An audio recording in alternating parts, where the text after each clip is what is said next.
Diba? Kailangan kasi talaga may mapanagot sa mga ganyang klaseng responsable na mga kilos, di ba? Ang problema dyan, baka magaya to sa vlogger na nakakulong na ngayon, yung headshot.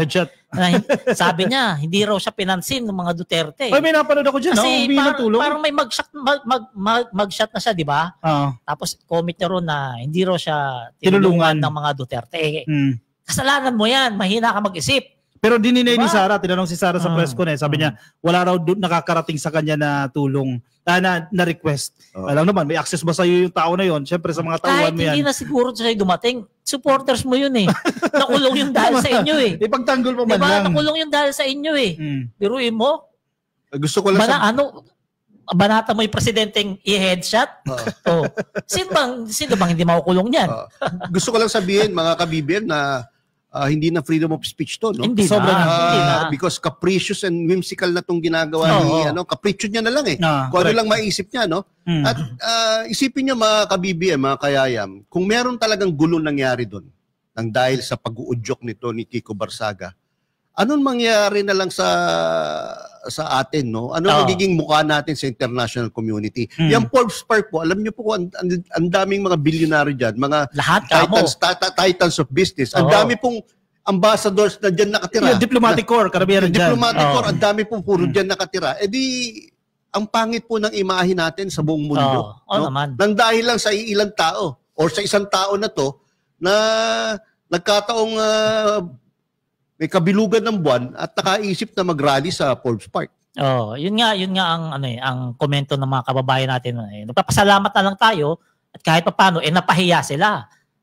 Kasi hindi nagtagumpay yung people power nila at ngayon ay pinagtatawanan sila ng buong Pilipinas na hindi matanggap ng ilang bang piraso nakita mo doon? Bilang ko nga 18, sabi naman doon ito 300. Kasama yung mga pulis. Kasama pulis. Security, mga tanod lahat. Hindi baka 350 kasama yung mga vendors doon. At saka yung vloggers. Alam mo naawa ko sa mga vendors doon. Awang-awa talaga ako. Kasi bakit? Nung dumaan ako ron nung mga time ng alas 9, ang dami vendors doon, mga nagprepare. Dami nila mga puhunan, mga mineral water, mga mani-mani, mga chicharon. Tupig na maraming customer. Kala nila, 32 million yung pupunta. 18 lang. Walang bumili. Balita ko, pinangutang pa pinangutang pa sa 5-6 yung puhunan. Nagagalit tuloy yung mga vendors sa mga Duterte, hindi sa kanila. Hindi na buwasan na yan. Kasi akala nila, porket Duterte malakas Doon sila natauhan na pag sinabing Duterte, 18 lang talaga yung napunta. Hindi ganun karami. Kaya nalugi yung mga vendors. Mas marami pa viewers natin yan Kaya siguro sabi ni Secretary John Vicrimulya, hindi nababahala ang Pangulo nung nakausap niya. Paano nga naman mababahala? Yung September 21 na rally nga di ba? Pahiya sila ron. Nakisali din sila sa EDSA. Hanggang gabi sila doon, hindi sila makapag-raise ng maraming tao. Tapos meron pa siya sinasabi, di ba, magpa-file siya ng impeachment complaint. Wala naman nangyari, nasa na? Yung impeachment complaint niya, 3 papel, parang solicit lang ng basketball. May gano'n ba impeachment para sa uniforme? Ang impeachment complaint, kung alam nyo lang, kung nakita nyo kay Bibi Sara yung legit, ang daming papel. Mga ebidensya. Napakapatong-patong papel. Alam mga annexes yan. Sa kanya, 3 pirasong papel, parang solicitation ng basketball uniform Kasi yun lang ang kinaya ng ChatGPT. Wala pa mga ebidensya. Ano ba yung ginawa ng ground doon? Ano yung ground niya doon? Betrayal of public trust. Very general. So, basa tayo ng mga comment bago tayo pumunta sa pangalawang topic natin. Ang dami natin viewers, 351. Wow, salamat po sa lahat ng mga nanonood. Baka kaya natin higitan yung last week na 90,000. Pag natapos talagang enjoy kayo sa itsura namin, walang filter. 3,000 plus agad ngayon. Basa tayo comment, Joe. Sige, flash natin yan. Yung mahaba, basahin natin yung mahaba.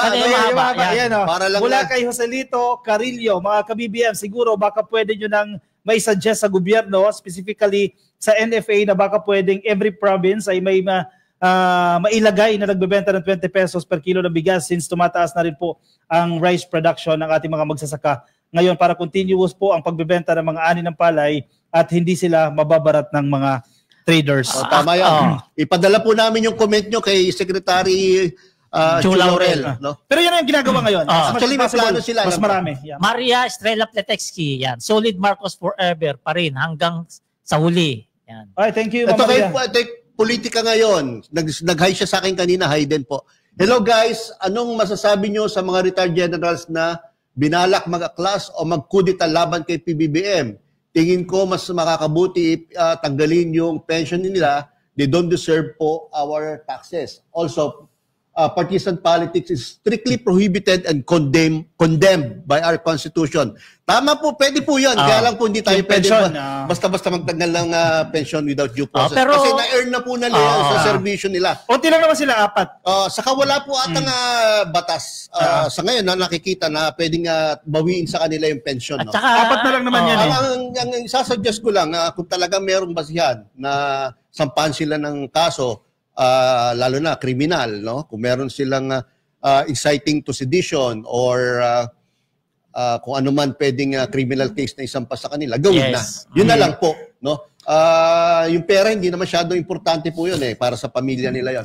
Pero yung kaso, kung merong makikitang basihan, dapat po pailan silang kaso. Maingat din sila sa kilos na. Siyempre, mga general yan, alam nila yan eh. Yung iba dyan, malakas ang loob. Maingat lang rin, maingat din sila. Malakas ang loob ng iba dyan dahil sinusuportahan ni Bato Kasi si Bato naman nagpupush siya sa Senado. Pero alam nila, yung mga general na retired na, alam nila sa sarili nila, hindi nila kaya si PBBM. Kasi nga si PBBM, tingnan nyo yung vlog ko ngayon, kanina alas 6 bago kami simula, nagbigay ng isang magandang armas sa mga sundalo ngayon. Ano yan? Talaga, hindi ko nakita sigurado, nagba-viral yun, hindi ko pa nasisilip Yan. Punta tayo sa pangalawang topic natin, etong sa Davao Oriental.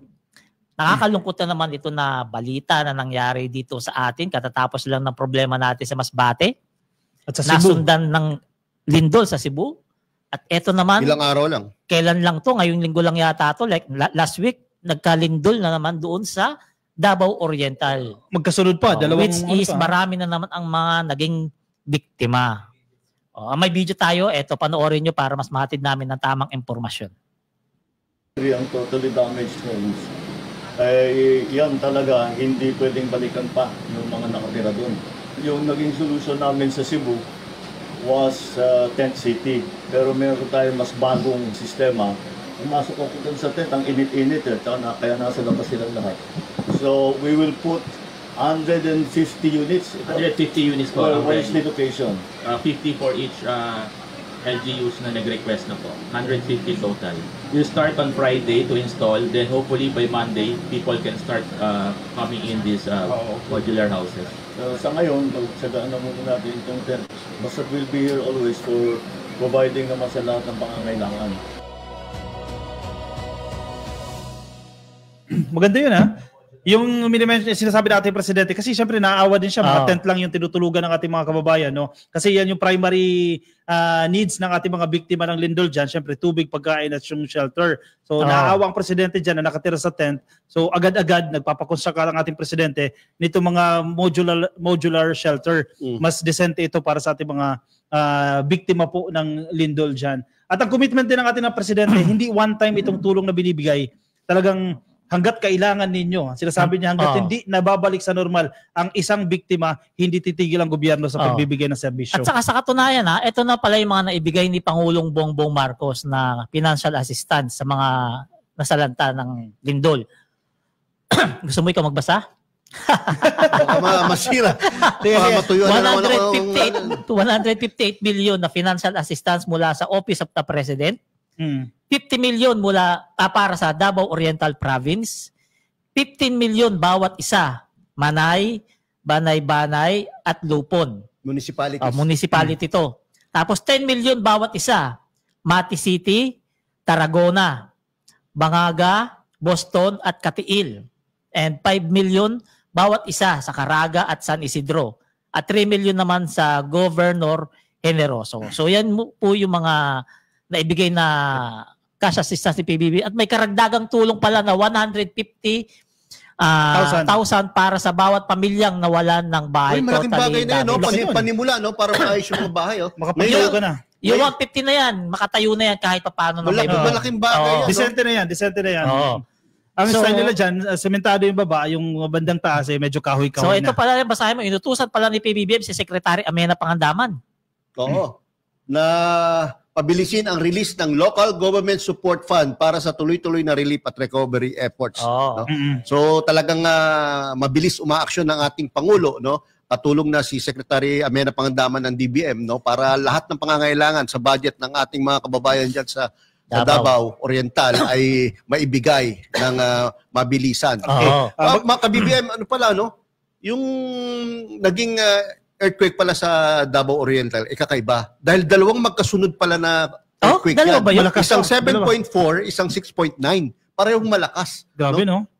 Kakaiba yung nangyari dyan. Kaya nakakatakot Pag nasa ang lugar ka, medyo matatakot ka Bukod doon sa Davao Oriental, nakatanggap din po ng pondo, yung mga probinsya po sa labas ng Davao Oriental, halimbawa po sa Davao de Oro, 20 million po ang natanggap nila, ganoon din po sa Davao del Norte, sa Davao Occidental. Ang Davao City, meron po kayo 20 million. Ang Agusan del Sur, tagki 15 milyones naman po ang Agusan del Norte, Surigao del Norte, Surigao del Sur at ang Dinagat Islands. Talaga hindi pinababayaan ng Davao City, no? Davao City kasama. Kahit napakalaki na ng CIF funds yan. So meron ring tulong mula sa DSWD na mahagi sila ng family food pack sa mga non-food at hot meal sa pamamagitan ng mobile kitchen program. Bawat pamilya binigyan ng 10,000 financial assistance. Galing po yan sa DSWD. Iba pa yung 150,000 sa bahay. 160,000 lang. Basta totally damage. Kung totally damage yung bahay ninyo, may 150,000. So napakarami pala na naitulong ni Pangulong Bongbong Marcos at ng gobyerno natin sa mga apektado ng lindol dyan sa Davao kabilis City. Kumilos ang ating Pangulo, hindi nagpapatumpik. Pero sa kabila ng dami ng malasakit ng ating gobyerno, yung ibang mga taga dyan pa, o baka nga hindi taga dyan, gumawa ng fake news kay PBBM. Nagbebenta ng biya ba yan? Hindi. Yung buwabaro ng helicopter, tapos nagsisigaw-sigaw ng Sara-Sara. Di ba? Ang gumawa niyan, sigurado ko hindi taga Davao. Ang gumawa niyan, hindi taga Davao, mga taga ibang lugar yan. Na pinifake news. Kasi kung ikaw, nasalata ka na ng lindol, nasira na yung bahay mo. Kailangan mo ng tulong. Nasira na yung bahay mo, naperwisyo na yung buhay mo, makukuha mo pa ba mag-edit ng ganyan? Oo, tama. Diba? Hindi mo priority yun makukuha mo bang bastusin yung tao na magbibigay sa inyo ng tulong, ng malasakit? Hindi. Kaya ang gumawa niya malamang yung mga siraulo na mga taga rito sa Manila, ng mga DDS. And pansinin ninyo, yung pagbibigay ng presidente ng tulong, hindi maliitan Kung ikukumpara mo sa mga previous calamities, magbibigay ng 3,000, 5,000, ito bultuhan na. Para nakaka-insulto pa yung dati. Pero ngayon, 10,000 na agad. Kung nasira yung bahay mo, 150,000. Ang daming pera ng gobyerno. Ibigay natin sa kanila yan. Huwag na natin sila pahirapan. Sabi nga ng Pangulo, nung isa sa mga pakikiharap niya sa taong bayan, huwag po nyo akong pasalamatan dahil pera nyo po yan. Tama naman yun. At binabalik lang po sa inyo ng gobyerno. Which is, ganyan talaga ka-humble ang ating Pangulo. Ibang style niya rin, napansin ko rin sa style ng presidente, ibibigay sa LGU yung pera. Kasi ang reason niya dyan, mas alam ng LGU yung pangangailangan ng kanilang mga constituents. Kasi mahirap naman, iasa mo sa national lahat yan. O ibigay yung pera dyan sa LGU. Kasi nga, from the very beginning, kung mapapanood nyo yung unang calamity na nangyari sa Pilipinas, nung first year pa lang ni Pangulong Bongbong Marcos, sinasabi niya mas magre-rely sa LGUs pagdating sa mga ganitong sakuna. Dahil mas alam nila talaga kung yung pangangailangan ng taong bayan o mga kababayan nila at kung sino-sino ang naapektuhan. Kesa naman i-epa lang national government tapos mapupunta lang kung kani-kanino yung pera, di ba?